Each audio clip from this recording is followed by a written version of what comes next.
No, l'idea è di sorpassare quello che è la freddezza, diciamo, di questo sistema, che io appunto l'ho sperimentato già un paio di anni fa, se guardate anche su Wired americano, no? In realtà aumentata del vino, però finché rimane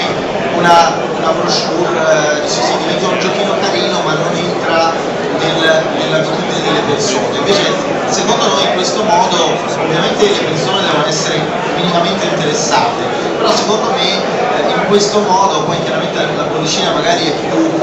si presta meglio a livello comunicativo sul lato tecnologico, però l'idea è quella di andare non soltanto a informare,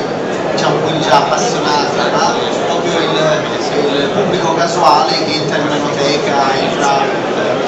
scaffale in una grande istituzione, ma anche in un ristorante, si trova